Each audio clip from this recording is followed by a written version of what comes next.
The Morning Drive podcast from Double T 97.3 is presented by Cantex Roofing and Construction.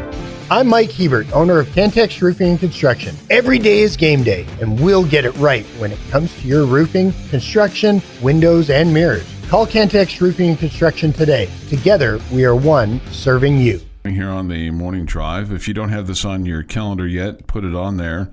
We're going to give away some tickets here this morning to the 63rd Annual Tech Night. It features the head football coach, Joey McGuire, with special guest Kenny Perry and the national championship track coach, Wes Kitley, plus the going band from Raideran, the Tech Cheerleaders, Pom Squad, you, your kids, everybody. It's August the 24th, so it's coming up. It's the week before the first home game. Kids 12 and under get in free, and the food will be served until 6:30. The doors open at 5. That's an early time to end the dinner, but they want to get everybody in, get them out, and get them out to the auction, and let them have at it. You're laughing at me. What is? It's an early time to end the dinner. It's earlier than normal.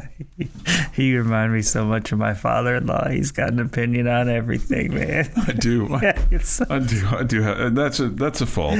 That's a fault. That's a fault of mine. It was your very nice way to complain. Yeah, it's just like 6:30, man. It's not even dusky dark yet, you know. That's early to end dinner? Yeah. Goodness. Yeah, well, we eat too late at our house. I'm usually done. Oh, so because you can't figure out what time dinner needs to be, the rest of us need to suffer?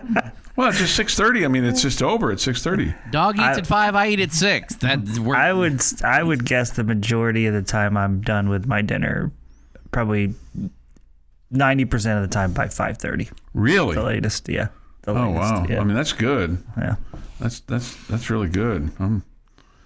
We're not even thinking about what we're having for dinner at 5:30. I'm still here pounding away. And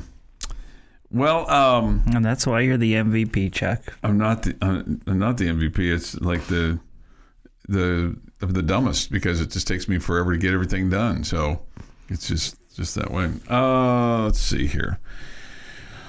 Somebody says this. Yeah, we shouldn't be ranked if we were 6-1 to start the season, because 2 of those wins are against Sisters of the Poor. Okay. I don't have a big problem. Yeah, I don't have a really big problem with the schedule this year. I mean, I think it's.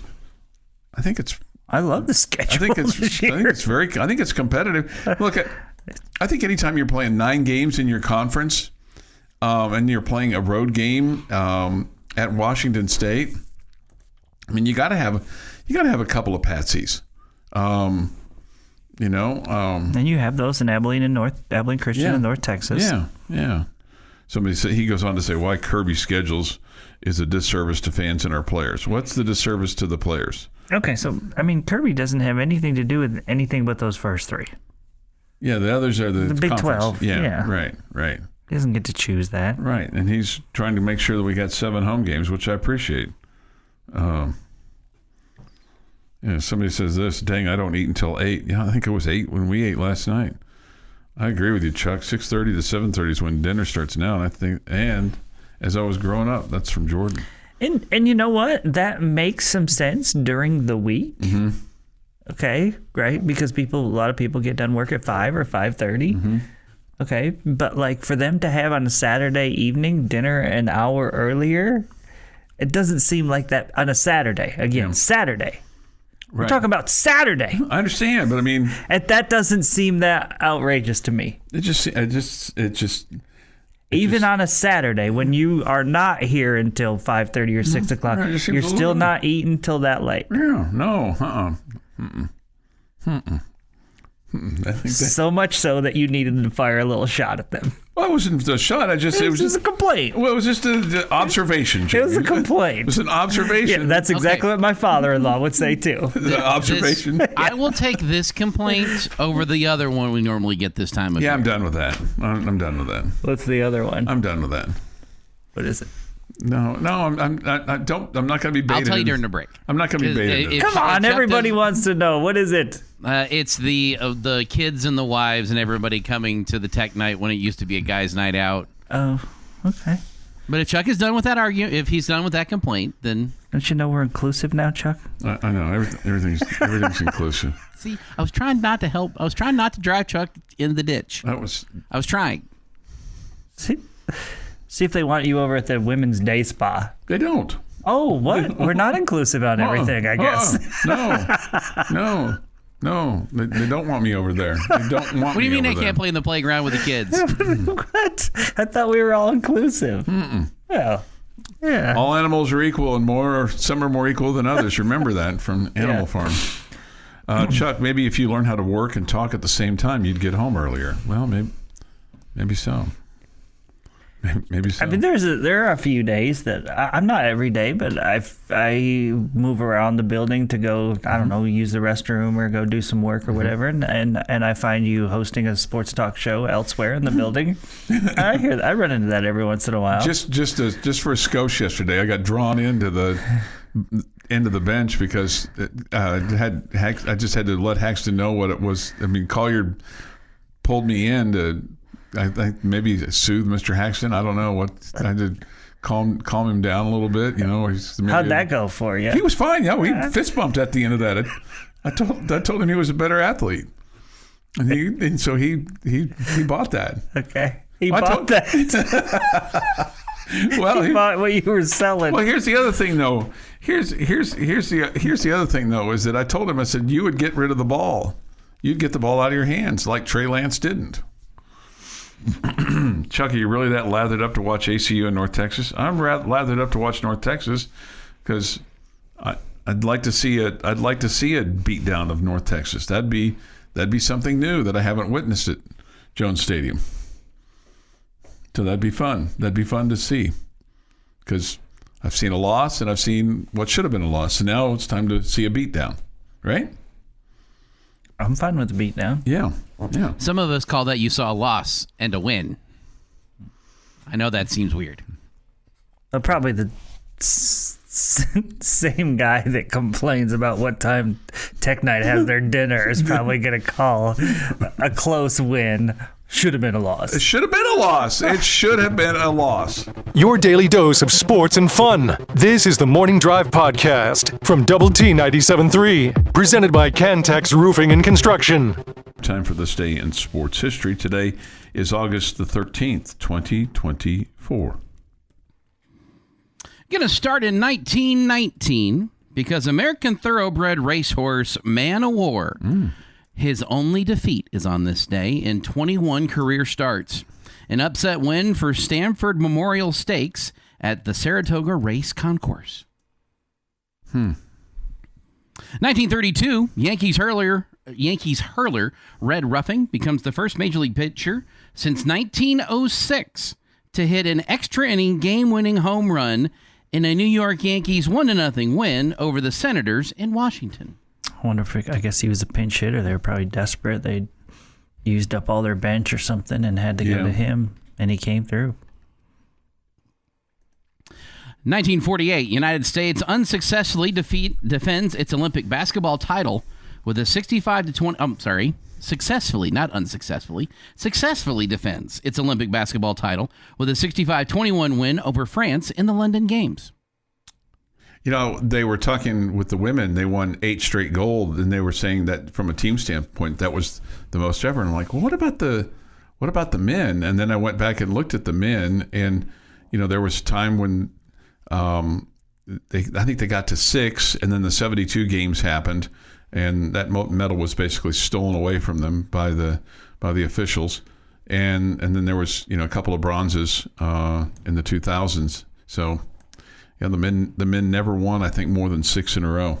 1969, Baltimore Oriole Jim Palmer no-hits the Oakland Athletics 8-0. Good day. 1993, Ricky Henderson pays Turner Ward $25,000 for his number 24. Well done, Jamie. 2006, Cleveland first baseman Travis Hafner ties Don Mattingly's Major League mark of 6 Grand Slams in a season when he homers off of Kansas City's Luke Hudson. That dude was big. I mean, he's probably small compared to Aaron Judge, but Sure. at the time he looked massive compared to everybody else. I mean, the number of people that make Aaron Judge look small include Shaq. I didn't. You probably know this, but I didn't realize this. But apparently, one of his nicknames, or people think he looks like Herman Munster from the Munsters. Do you ever watch the Munsters? I don't, but I know who you're talking about. You know, Herman Munsters. Whoa. He was the judge in My Cousin Vinny. Yeah, I just watched that this weekend. That is an excellently good movie. It's good. The two Utes. Anyway, Bruce Bochy apparently brought that up to the ESPN guys, and one of them knew who. I guess both of them knew who he was, and one of them had to go to the Google machine to see who Herman Munster was. Okay. And in 2011, former Red Raider Josh Tomlin goes 6 1/3, giving up 1 run on 4 hits, while walking 1 in a 3-1 Cleveland win in Minnesota. Happy National Filet Mignon Day. I'm just not a big fan of the filet mignon. It's just not enough steak for me. It's very tasty, but it is also very small. Yeah. I've had it a couple times. It's good. It's just. Yeah, I like it. Happy birthday, former Red Raider starting pitcher and former perfect game thrower, Dallas Braden is 41. Wow. Sebastian Stan from Avengers fame is 42. DeMarcus Cousins is... Dallas is a guy who wears me out a little bit on Twitter. Does he? Yeah, he wears me out a little bit. Yeah. You could always unfollow him. Yeah, that's fair. I think my problem, I don't think I'd follow him. I think that so many people that I do follow in baseball retweet him a lot. Oh, gotcha. Yeah. DeMarcus Cousins, 34, and Damon Rocher is 65. In 1950, in this day, in 1521, nope, take that back. Scratch that. I didn't do that one. On this day, 1952, Big Mama Thornton and the Johnny Otis Band record Hound Dog. And it turned into a smash hit on the R&B charts, where it stayed at number 1 for 7 straight weeks. You want to drop us some bars? I mean, like Elvis Presley's, you ain't nothing but a hound It dog. wasn't Thornton's version of Hound Dog that inspired Elvis's What's the recording next of line? Hound Dog. Presley's inspiration came from a Come on, rewrite. what's the next line? Ain't nothing but a hound dog. That day, no Crying rock. all the time. Crying all the time. Crying all the time. Presley was inspired, came from a rewrite by a singer named Freddie Bell, who changed the original lyrics to include the now familiar "Crying all the time" and "You ain't never caught a rabbit." I did not know that those two lines were in that song. What's the line after "You ain't never caught a rabbit"? I have no idea. Well, you ain't no friend of mine. During his first Las Vegas engagement in the spring of '56, Presley heard Freddie Bell and the Bell Boys performing the rework of Hound Dog and added it to his repertoire almost immediately. I just really was never a big Elvis guy. The Bell Boys, I like that. Always viewed Freddie Bell Elvis and as the Bell old. Boys. And that is this Old day of and sports fat. history. All right. He is. Elvis, old and fat. That's how I always thought of Elvis as old and fat. That's probably how people think of us, though. No doubt. Today also, you did not put this in there, but I had received an alert, just a reminder. Today is National Left-Handers Day. So all you left-handers out there, today is your day. And that would include me and others on this fine staff. I think we've got some other left-handers. All right. Jeff and I raise our right hand and we solemnly do swear to not mess with Chuck the rest of the show because it's National Left-Handers No, that's okay. Day. I don't know. I'm Jeff, not why is your hand down? I'm not making promises I can't keep. I won't make fun of him being for left-handed. I'll say that. Yeah. I did have a gentleman come up to me last night while Well, you're playing getting tennis? ready to do some tennising and tell me he thoroughly enjoyed our conversation about how good our quarterback is at throwing the ball out of bounds yesterday. Well, I mean, I understand. But you understand the reason for that, right? Did he understand the reason for that? for that? Yeah, that you wanted Joey McGuire to know that you were paying attention to what he said a few weeks ago. That wasn't it at all. I just wanted to know if what he said they were going to do, they were doing. That's it. That's all I wanted to know. I wasn't. Yeah. Bullfighter says this: for all the fat shaming Chuck does with everyone else, he sure is Porky himself. Porkly. Whoa. Yeah, whoa. That was a little harsh. Well, I've added muscle, so that's what's making me look a little.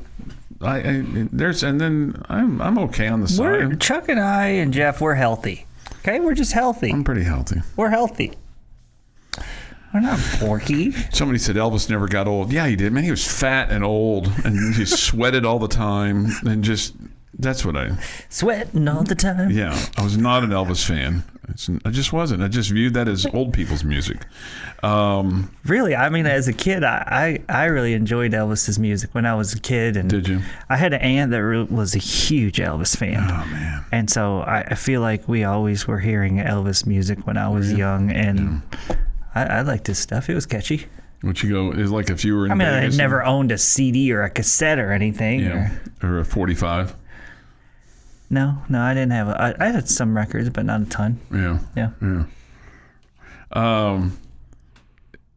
I probably wouldn't go in Vegas to watch a Elvis impersonator. That doesn't sound fun to me. Okay. It's been proven that most weight gain is associated with eating heavy meals in the evening. Yes. Tom Brady's TB12 diet never has him eating past 6 p.m. and it's always light meals in the evening. Yeah, you're right. That's one of the reasons that we try to eat earlier is because it's better for us. Yeah. And it gives you time to take a walk afterwards. Yeah. Elvis died at 42, but man, he was an old 42. He really was. You ever see him? I mean, look at him. Doesn't feel like he ever got old. He was 42. So what are you saying about us, man? We're ancient. No, I'm young, man. I'm young 63. This is the Morning Drive Podcast from Double T 97.3, presented by Cantex Roofing and Construction. Good morning, Jamie Lent and Jeff McGuire. I'm Chuck Heinz. Did you really just say that, Chuck? Well, it was a flippant remark. I probably shouldn't have said that. I moved my share of irrigation pipe by hand multiple times a day. Okay, well, good. That's fair. My daddy says that's where I developed my power on the tennis court. Do you know this? Oh, sweet. Have you played Jamie before? Have you played this person before in tennis? You don't know? I have no idea. Okay. Okay. I thought this. I don't play a lot of mixed, so. You don't. I thought this was pretty funny from Bobby Hot Dogs. It's a good thing Elvis isn't from New Home. Can't imagine the heat he'd get if that were the case. Just stop while you are behind, Chuck. Yes. Okay. Curious what the little onion has on his Spotify. I have nothing on my. I don't have a Spotify. I love that people called you the little onion. Somebody wants you to provide examples of bro country. Really, I can't. Yeah. I'm sorry. Yeah. I can't remember any lyrics or any names. Oh. If I heard a song that I considered to be the bro country, I would be able to go, that's it. That's it, whatever that is. Jeff has done that. Trace Adkins, honky tonk. Oh my God, he's going to do it. Come on, you can do it. Badonkadonk. Badonkadonk. Yeah. Honky tonk, badonkadonk. Almost anything by Florida, Georgia Line. Never heard of them. Blake Shelton's based on a true story, to name a few. It's more of the exact same theme from song to song. Drinking, partying, and Friday/Saturday nights. That's from Jeff McGuire. And there's nothing wrong individually with any of that. But they all sound the exact same. You can almost interchange the lyrics over any one of the individual beats or the music underneath it. They all sound the exact same. I completely agree, but now if I'm going to flip to the other side and tell you that I'm a huge fan of 80s hair bands, wouldn't some people say they all sound the same, sure, they all look the same, it's all the same? But they asked for examples. Yeah, so I don't disagree with anything that you said, but I'm just saying the other side who hates 80s hair bands could say the same thing about what I like. And all of that is fair. Yeah. And Chuck can say the same thing about everybody's from the 50s and 60s and the doo-wop. It's all perspective of where you are in your stage of life. Generally speaking, people listen to later in life what they listened to in high school. That's high school, college. That era of music, whatever you were listening to then, carries you through to your adult life till you're dead when they play it at your funeral. And I take great pride in the fact that my children know 80s music really well. I hate because I have raised them with that. So Chuck's point is valid, and because I listen to it so much, they all know it. I've never blocked somebody on the chat line for their music tastes because it's all subjective. It's what you like and what you don't like. However, we're close. Bro Country is better than anything Pat Green put out. Oh, well, hey. I hate to break this to you, Chief. Those are fighting words. Chief. Oh, we called him Chief. We called him Chief. You're not blocked. You are officially warned. I've never blocked anybody. You can hate on me all you want. So Pat Green is not Bro Country? Definitely, he's not Bro Country. I just wish the ones that hate on me would bar use country for a while, but that was when he was playing in the bars. Just use your same username all the time. That way we can be consistent here. Full transparency. Okay, this may be unfair for me to ask this question right now. Go ahead. I'm trying not to offend anybody. Is Pat Green the guy that used 23 tweets to announce that he cheated on his wife? No. Pat Green's the one who did Wave on Wave from Lubbock. Okay. You're thinking of Josh Abbott. Okay. All right. I just need to know which one to ignore. Yeah. Pat Green played a ton of bars around Lubbock, and did. He's from and he loves the Red Raiders. So loves the Red Raiders. So does Josh Abbott. Yeah. Okay. Well. Yeah. You can't have model citizens in every fan base. You got to have some foul balls occasionally. Yeah. Well, that's what we're for. We're the foul balls. Yeah, we're the foul balls. Oh, I don't know. I liked this text off the chat line today. Chat line is really good today. Yeah. Speaking of women with pitchforks, there are probably going to be a few waiting outside the station for Chuck today. Yeah, that's just it's all good. Oh man. My girls were raised on 70s music. Yes, yeah, right. Yeah. Dang, the Little Onion is so right on that statement. I don't know which one, but okay. The Little Onion. Good morning. I'm Chuck's age, and I listened to top 40 music in 1977. Just for the record, Elvis had a song in the top 40 at the time of his death. Okay, didn't know that. It was a song way down there. Also, now listen to country music, and there's many great artists there. Top 40 today stinks. Well, of course you think it stinks because you're an old. Have a great day. This is Chris in Levelland. Yeah. That's just the way it is. You're the top 40. The top 40 after you're 50 plus. It's no matter what era you're in. I mean, keep in mind Ed Sullivan basically mocked. He basically he kept Buddy Holly off of his show after the second one. He didn't want Elvis to move his hips. Well, that's disappointing. Yeah. He would have never put Shakira on the show. Oh, heck no. It's a really big show. My favorite Ed Sullivan, Walter Cronkite story is Walter Cronkite's doing the evening news on CBS.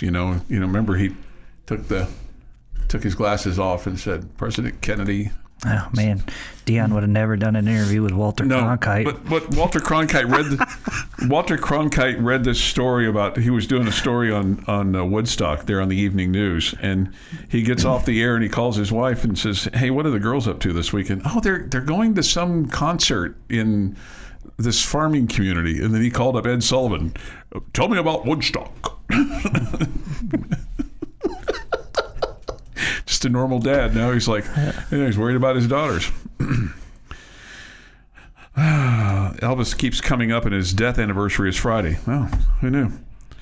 I wonder if we can pivot to actual sports. We can.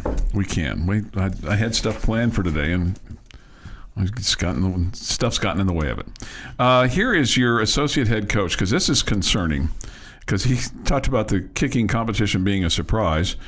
Kenny Perry was asked yesterday, as a matter of fact, how the kicking competition is going between Reese Burkhart and Gino Garcia. We've had good days and bad days. There's definitely a competition. One day Gino does good, the next day Reese does good. I wish someone would take it, to be honest with you. Because we got a good football team. We just got to, we got to get to the point where we can't start like we did last year. But you know what? We're going to be fine. We're working it. Those guys, it's not that they don't want to, they're not trying. We got to start hitting kicks. That's what it all boils down to. You're a college football player. You got to make kicks. If not, somebody else is going to do it. That doesn't necessarily sound like a kicking competition where one guy's doing a great job and another guy's doing an equally great job. Did not sound like that at all. Because when we heard from Coach McGuire on Saturday about kicking competition, he talked about how Reese has earned the right to be in a kicking competition. Okay, has he earned the right, or is Gino Garcia regressed? Or have they both just not been very good, and now you've got a situation where you're trying to figure out which one can be the kicker under a pressure situation? Because that's kind of what it's starting to sound like. Because it doesn't sound very consistent. Yeah, it doesn't sound like Gino is, earned the job last year and he's now just running with it. And now it sounds like not having the success he had last year. No, maybe you can get it turned around. The Morning Drive podcast from Double T 97.3 is presented by Cantex Roofing and Construction. Amy's question of the day on Double T 97.3 is brought to you by Connecticut of West Texas. Okay, so we've spent a lot of time talking about the beginning of... Why is that funny? Oh, we thought you were going to say something else. Okay. Sorry. Talking about the beginning of the Red Raiders schedule, and some have said 6-1. In my opinion, there is no reason that you were any worse than 5-2. Okay. No way you should be worse than 5-2. Okay. It feels like to me you should be 6-1, but no worse than 5-2. I want to flip to the back half of the schedule, and I want to look at the last 5.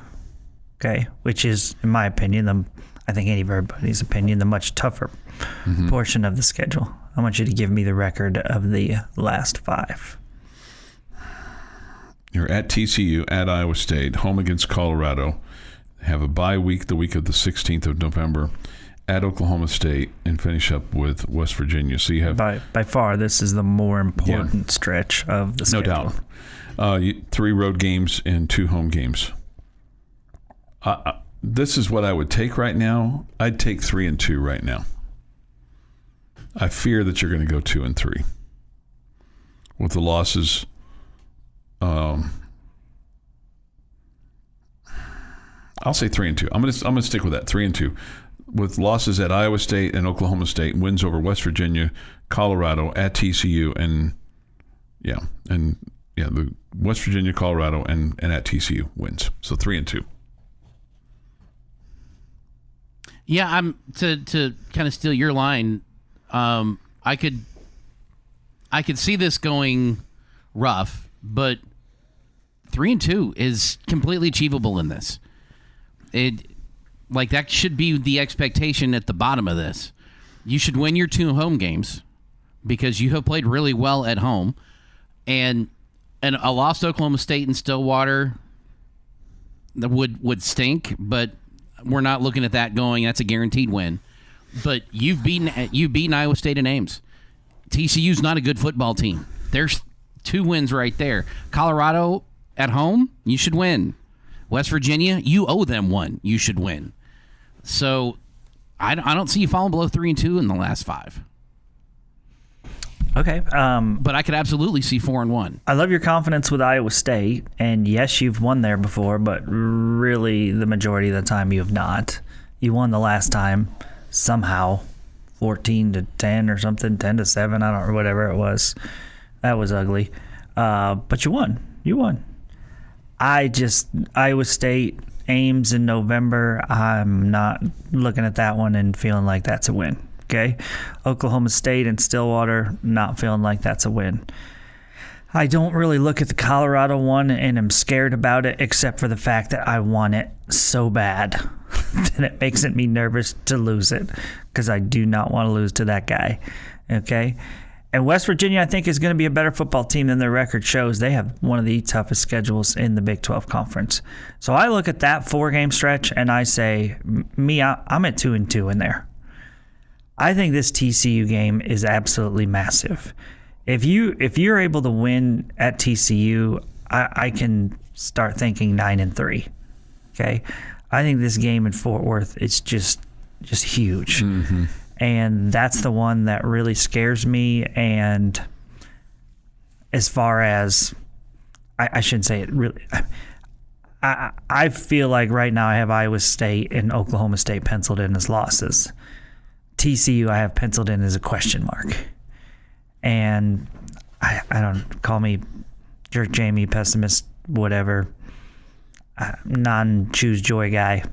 I just right now have that one as a loss. Would you feel better? TCU. Yeah, and so I have that last stretch at 2-3. Would you feel better if it was a neutral site game as opposed to being at TCU? Just looking at it on the schedule. Full well knowing that it's not like a hostile environment, but it is a road game, a true road game. You're going to have more people there than they will. I don't know about Again, that. Well, it'll be close. Especially when they're doing everything they can to keep Red Raiders from getting tickets. I think that's an extreme exaggeration. so, I'm not calling it. Of all the things that I said this morning, is that the most outrageous? No. You will hear a Raider power chant on TV during that game. Yeah, but you're not. I mean, how many seats there, Chuck? 12, 13, something like that. 50. 50. Okay, if it holds 50, what percentage do you think is Red Raiders? I'm going to say 35%. I'm going to give you the exact number here in just a second. I would think you'd be doing well if it was 25%. 53,294 is the record attendance, TCU versus Colorado. So, yeah, so I was about right. 50. 46K is their average. Is the if you're normal 1/4, capacity. that's a great Red Raider crowd. You're not going to have more fans than they have. Anyway, Probably not. I don't know. That's a road game. You've not shown that you're a great road team. It's late in the season. You have shown that you're better at the end of the season than you were at the beginning, so that gives me hope. I just right now I'm at 2-3, and that TCU game is the one that. But Jeff, I mean, I think Iowa State's going to be good, but sometimes when we think Iowa State's going to be good, they turn out to be mediocre. Yeah, I don't think TCU is going to be great, so I think you could win either one of those games, and you could get to 3-2 or 4-1 or whatever. I'm probably using pen with the Oklahoma State, calling that a loss. That looks like a team that's TCU going to be really good. I'm at 2-3. TCU plays at Utah the week before. Tech plays at home against Baylor.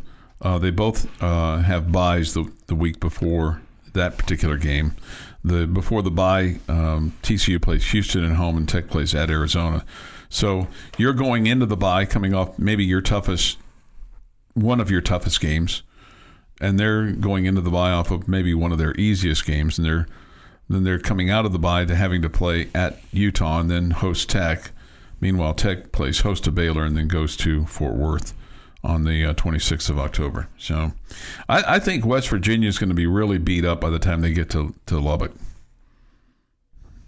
So their schedule's tough. They're just not going to have the year that they had a year ago, I don't think. Well, in fairness to them, we didn't think they were going to have the year last year that they had. That's fair. That's accurate. Beat us with some terrible left-handed quarterback. I mean, at least you could Brian get beat by a guy with throws with this correct hand. Right. I mean, sure. Left-handed quarterbacks. They are nice people. I mean, West Virginia starts off with Penn State. They do play Albany, but then they play the backyard brawl at Pittsburgh. They have to play at Oklahoma State, at Arizona, at Cincinnati. They do get to play host to Baylor and UCF before coming here to Lubbock. It's going to be a tough one. It's going to be a tough one. Yeah, 7:40 this morning here on the Morning Drive. Your daily dose of sports and fun. This is the Morning Drive Podcast from Double T 97.3, presented by Cantex Roofing and Construction. Morning Drive. Good morning with Jamie Lent and Jeff McGuire. I'm Chuck Heinz. It is great to have you with us today on the Morning Drive on Lubbock Sports Station, Double T 97.3 and Double T 97.3.com. We come to you this morning from the First United Bank studio and look forward to hearing from you on the Yates Flooring Center chat line. Go to Double T 97.3.com for that of the mobile app. The Visual Edge IT hotline is open too at 806-771-0973. The streaking first place Houston Astros, who now lead the Seattle Mariners by half game because the M's didn't play last night, will look for their 7th in a row when they take on the Rays again tonight in Tampa. We'll have it at 5:20, balls and strikes at about 5:50. And then the Rangers, man, they'll look to end a little skid. I mean, they're just trying to win a series, which they have not done in quite some time. But in order to do that, they're going to have to win today and tomorrow. They'll play the Red Sox again at Fenway Park. 5:30 the broadcast time, 6:10 or so first pitch, 6 o'clock first pitch. I wish I've been looking for this and I cannot find it, so I'm just going to tell the story. But I don't know who they were talking to. So in the Rangers pregame, when the Red Sox were in town in Arlington last week, they had either a current Ranger pitcher or a former Ranger pitcher on for the pregame show to as a guest, and he was talking about one of the things that he wanted to do when he went to Fenway Park was to take batting practice, to take fungos off the wall. Okay, but apparently because he was playing for the Red Sox at the time, I don't think it was Nathan Eovaldi, but anyway, the bottom line was Red Sox rookies, like pitchers like that, weren't allowed to take he had to ask permission from the veterans if he could do that, because he just thought it would be really cool to take fungos off the wall there in the Green Monster at Fenway Park, which would be cool. Like if you're on the field, you would want to probably try to do that at least, to say that you did that, because he said, I don't know if I'm ever going to be back here or not, but I wanted to do that. He goes, but I had to ask permission. And Matt Hicks was just like, you had to ask permission? He goes, yeah, I had to ask permission from the veterans. I had to get permission from the veterans to go over to left field and take, field balls off of the Green Monster. I thought that was pretty interesting. It's like typical baseball thing, right? I guess that's just because you don't want to be in their way when the actual outfielders are out there working on it or whatever.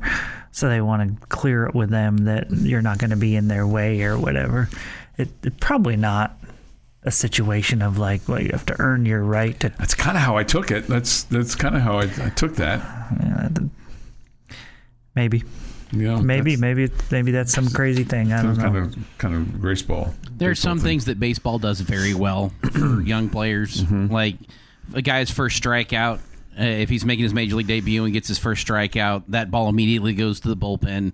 To the dugout. It's not thrown back out because they know they want to keep that. If it's a hit, they do their best to. If somebody gets their first hit that's not a home run, they do their best to make sure they get that ball back. Mm-hmm. Baseball does a great job of that. Well, they do that if it's a home run, too. Well, you got to go in the fans. Right, it's not an immediate, this needs to go over there kind of concept. There are also some things that baseball completely misses on. And letting the rookies be the rookie and do the things like that, of hitting a ball off of the wall in Fenway or... Fielding a ball is what he was doing. Yeah, all of those kind of things. Everybody's wanted to do that since they were knee-high to a grasshopper. Or maybe it's just a situation of respect those that are there before you. Yeah. Show some respect to those guys and let those guys say. He wasn't denied it. He wasn't. Yeah, no, he wasn't denied it, but he had to go ask the veterans if he could do that.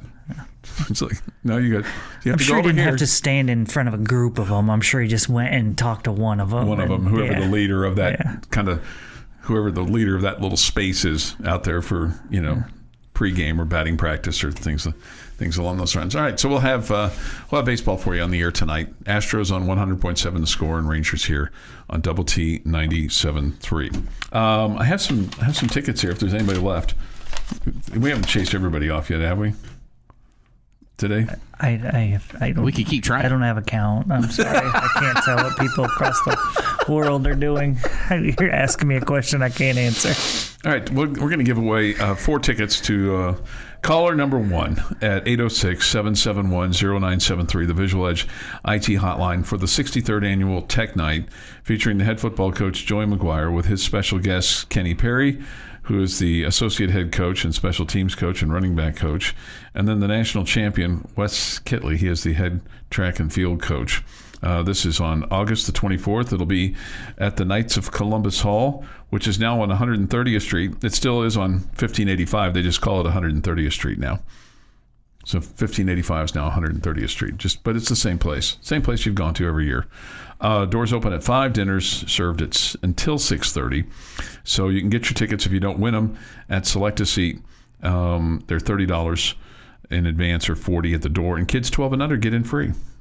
So that's cool. So you can bring your little phenoms if you want. 806-771-0973. Yes, I gave that number.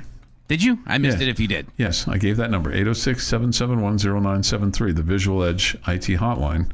We'll give away 4 tickets to Tech Night, which is August the 24th, which is the week before the season starts. So that's a nice little $160 value right there, Jamie. There you go. Okay. Can't go wrong with that. Mm-hmm. All right. We've talked a little Red Raider. But you get to meet Chuck, and that's priceless. I'll be there.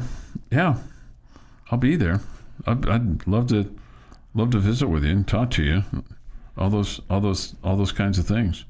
Will you be there that night? You have other plans? I have no idea. Okay, didn't. What's the night? It's the 24th. It's a Saturday night. I'm running a 5K that day, so I might be resting up. I'm going to be exhausted and be passed out on the floor. 5K will... I mean, I couldn't do it, so more power to you. More power to you. I don't really think I'll be passed out 8 hours after. I don't think so either. Yeah. You could come there and, just have conversation with folks.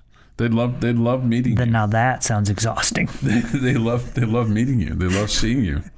They love telling you, God, I feel so sorry for you every morning that you have to sit next to Chuck. Nobody says that. Hey, congratulations to Jalen Hutchings. According to reports, signed with the Bears. This is a young man who tore up his knee at the end of the 2023 season. Didn't get to go to the Independence Bowl in that win over California. Apparently now he's healthy and he's signed. He went undrafted. And so good for him for being able to make it back. We'll see if he can make the team. He's 300 pounds. He's a nose tackle. If he can help put pressure on the quarterback or stuff the run, they'll find a place for him, right? Yeah, absolutely. They'll find a place for him. And he can do that. He can do that. So good on him. This has been the Morning Drive Podcast, presented by Cantex Roofing and Construction. Check out our library of Double T 97.3 podcasts at doublet97.3.com.